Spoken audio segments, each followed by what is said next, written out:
We're here in the Halfpenny Bridge Inn in Dublin. We're back again, culture and crack, and this time we're doing a video series on whiskey, as we call it here, Uisce Beatha, which means the water of life. It does indeed. That's where we actually get the word whiskey in English, because the people that colonised this land were the English, as you probably know, and they couldn't pronounce Uisce Beatha, could they? Correct. So, over many times trying to pronounce Uisce, that's where we get the word whiskey from. Especially if you're drinking it as well, you know. It does have an influence on your speech, I'm sure. What are you trying to say, James? I've been on the Uisce, just the water myself so far, but hopefully along this journey we're going to sample many different types of whiskies. Absolutely.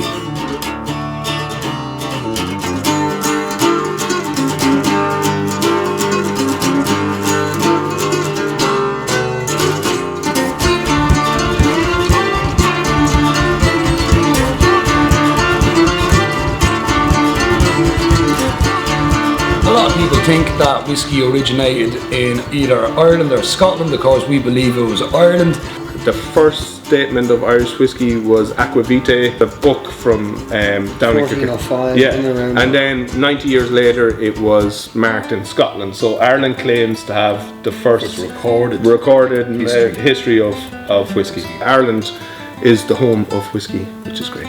If you go back further again, we have poitín, which is moonshine in a lot of different countries. One of the first ever distilled alcohols or drinks. I was drinking a bottle with my father that he'd got in the west of Ireland, a white label, should we call it, and he was just telling me the stories about the history and growing up around it. He's from Sligo, so I was just fascinated that it was when craft was really emerging and stuff, and people are looking for real heritage and history. They don't want made up nonsense thrown at them anymore, and I just couldn't believe that we have such a phenomenal story, such a phenomenal piece of Irish culture that nobody's talking about and nobody's promoting, you know. And I know there's a lot of misconceptions and negativity around the spirit, but at the end of the day it's just another spirit.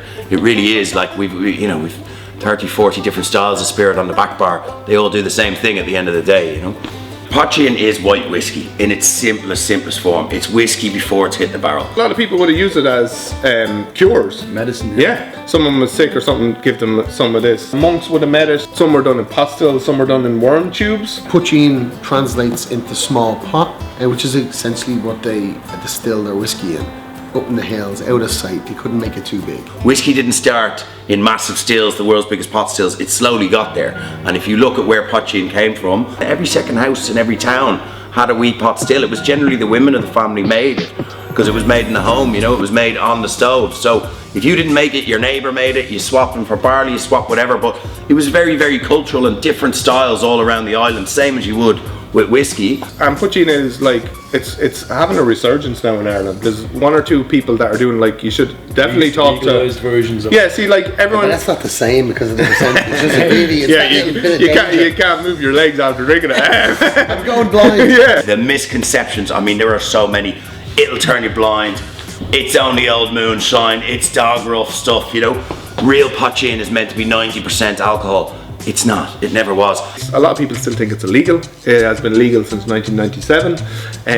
It's actually really good in Irish coffee. There's a bar here in Dublin called Bar 1661, and they make it. It's called a Belfast coffee, where it's made with poitín, and it's absolutely delicious. Bar 1661, it's named after the year poitín was banned in Ireland. We are going to make our house drink here based on the Irish coffee. We're swapping out whiskey for poitín, and we're also taking out the hot coffee for cold brew. First step, we'll get some nice rich Demerara syrup. And we're going to use about 15 ml of that, 60 ml of cold brew coffee. And then next up the ball, we use grain, we use barley, and we use potato, and we're going to do about 30 ml of that. Nice big box of ice. And we will give that a decent stir there. So if you think you're using filter coffee out of the jug for an Irish coffee, our cold brew would be a lot stronger than that. But then we're just doing this last stage, is diluting it down while getting it super cold. Nice easy finish on it into your Georgian Irish coffee glass, the classic. Nice, pour that out, and we've got a really, really frosty liquid. Leave yourself space for just a finger of double cream. And then to finish it off, as all Irish coffee should be finished with, nice freshly grated nutmeg. I would say an Irish coffee without nutmeg is like an egg without salt. You just shouldn't do it. So yeah, there we go. That is our Belfast coffee.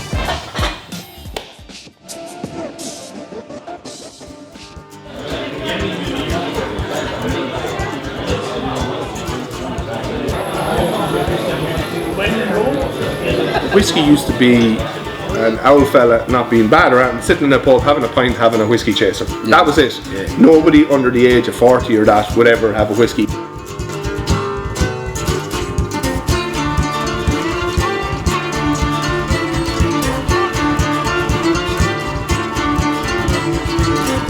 Now you're seeing 19, 20, 25, 30-year-olds drinking whiskey. My gra love with Irish whiskey probably started back in the early 2000s. It was kind of a feature. I used to go to the odd rugby match away, and you'd go to Edinburgh, and I used to love visiting the old little bars over there, and you'd walk in and you could see 200-300 bottles of scotch on the shelf, and it looked fabulous. It was a great feature of the house. And I remember coming back here, and you'd look at our shelves, and we'd 5-6 Irish whiskies on our shelf. You had your Jameson, Paddy Powers, Tullamore Dew, and then you might have had a bottle of Black Bush or Crest of 10. And that was basically it. And we probably had more scotch on our shelves at the time. Irish whiskey is probably one of the most versatile whiskies because you can drink it on its own, neat. You can drink it with ice, you can drink it with water, you can turn it into a tall drink.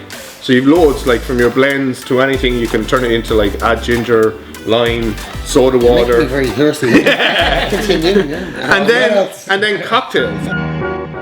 Today I'm going to be showing you how we make one of our signature cocktails, a Renegade Pale Ale Old Fashioned. With a Dingle single malt and a syrup we've made from the Porterhouse Renegade Pale Ale. To start off, we're just going to ice up our glass.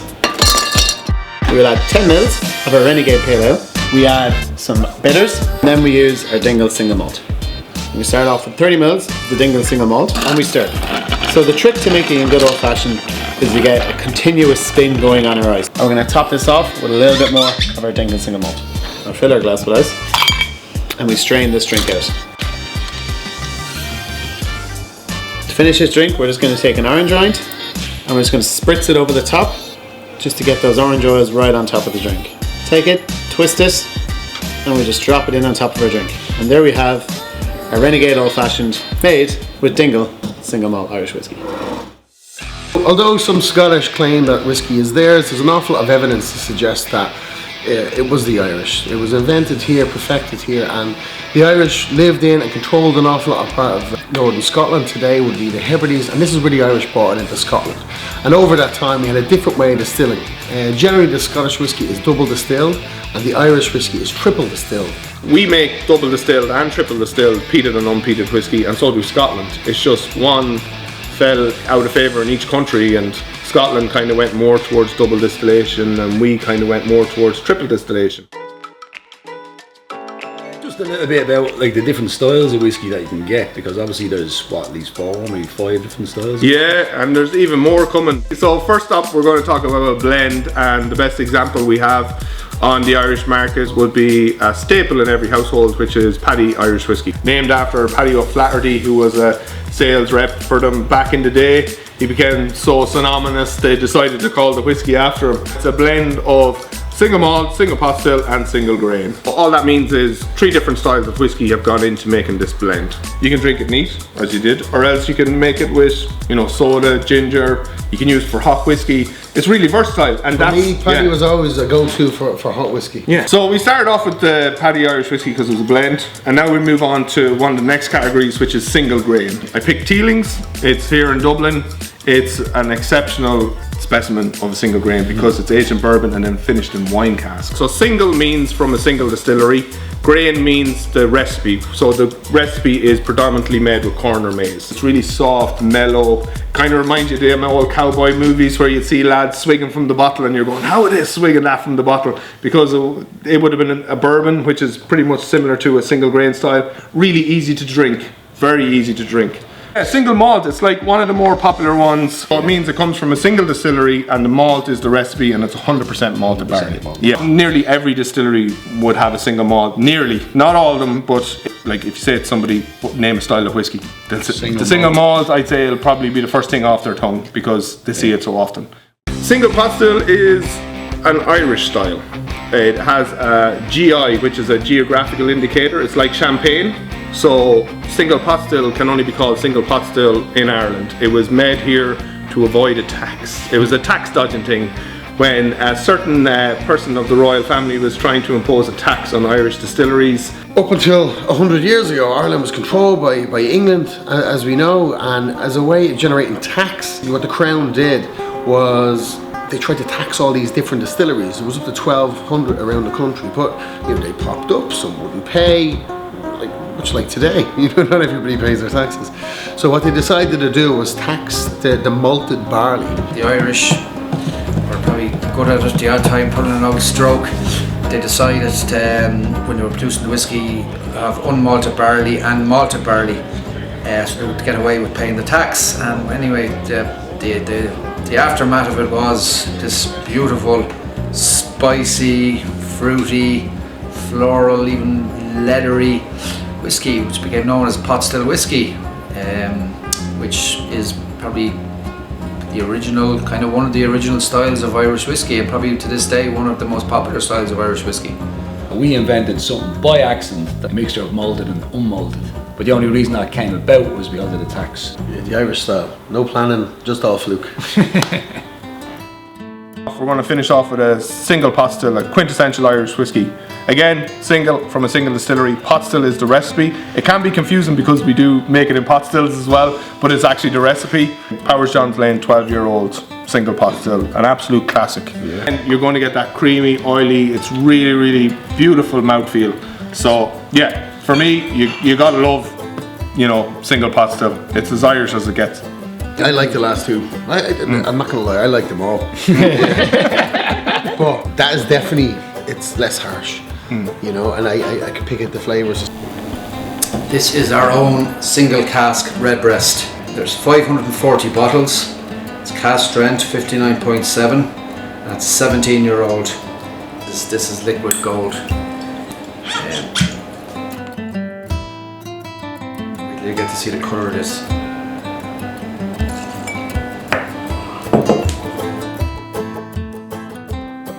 Colour of that whiskey, look at that dark sherry colour. Sláinte.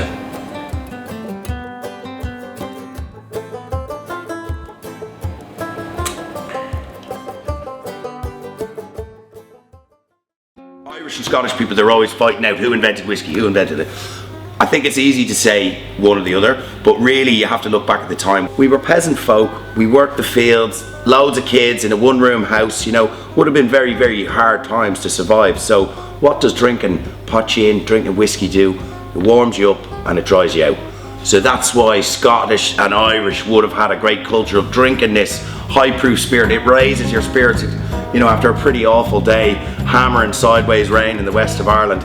It would have been a nice thing to come home to. So yeah, that's the culture behind it, and generations and generations it went on. When they banned it is when it started going underground, and the two really separated. Whiskey began to flourish, and Irish was the biggest spirit in the world. Irish whiskey was the biggest selling whiskey in the world, 150 years, and we need to get back to that.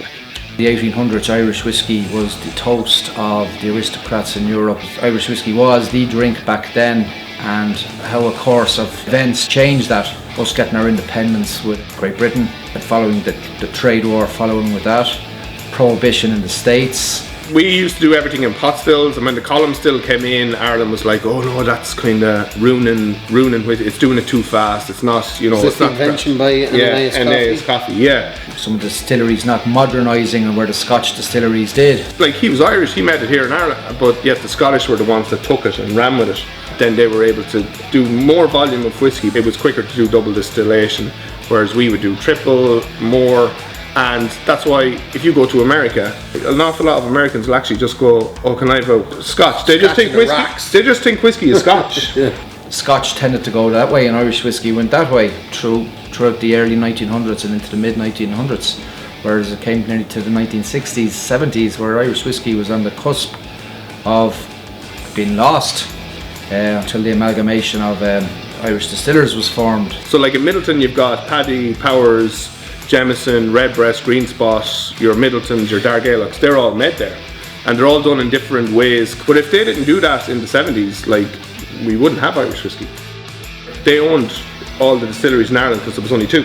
There was only Bushmills and Middleton. And then Cooley started up there in the Cooley Mountains, and that was kind of the start of everything. And then we followed in Dingle, and then it's just came along again. Teeling, the lads, they all worked up in Cooley, and they literally they wanted to come back down to Dublin, some of the lads that were in it, and they set up the Teeling Distillery in Dublin, which is great. Like, it's like, if you take Dublin alone, the Liberties had 37 distilleries. Yeah. You know? And now at the minute, like there's there's 4 now.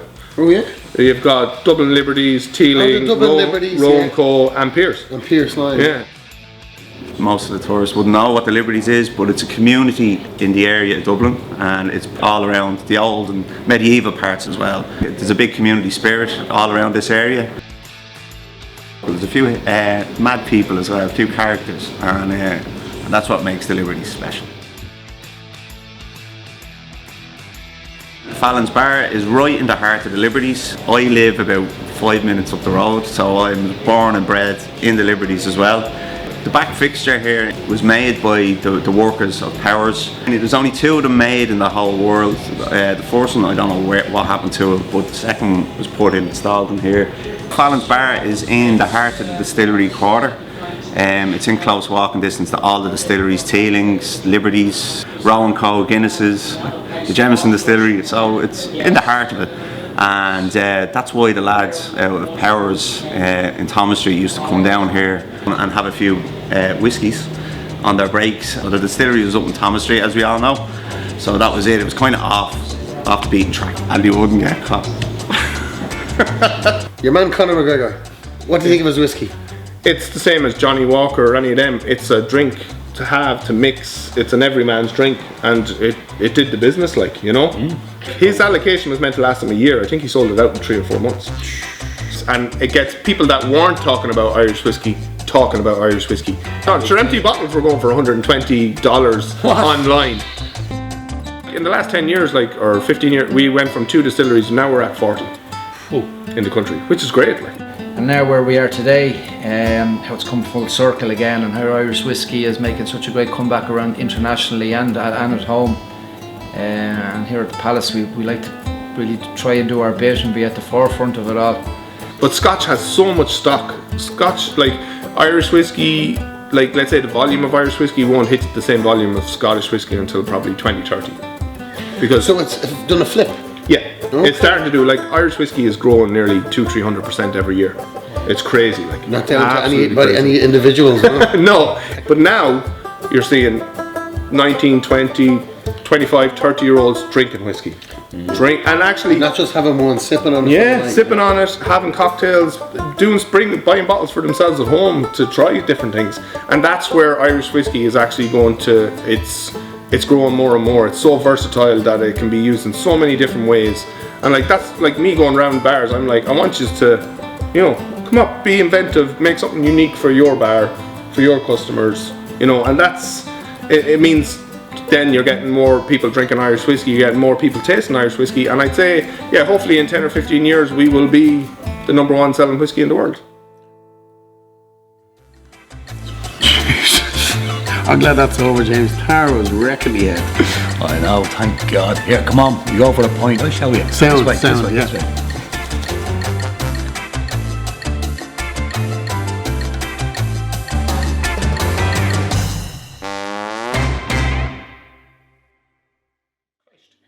Say that again. How are you getting on? Come on in, have a pint, will you? Jesus Christ. Getting out frisky into you, like, oh man.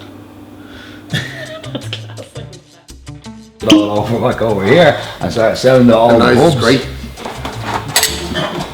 Should have done me brasses now, having company over here.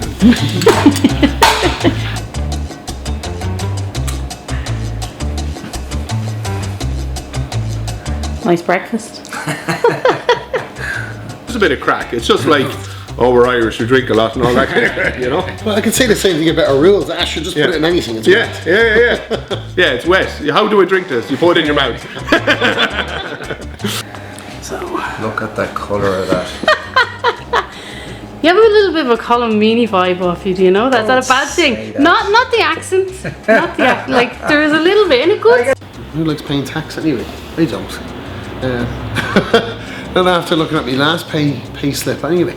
But At least you had one. yeah, I did. What's this USC? Well, no, we won't go down that road, right? Fucking chill now. Because I'm not moving around the place. Yeah. Yeah, because I talk like. Like doing Irish dance. Yeah.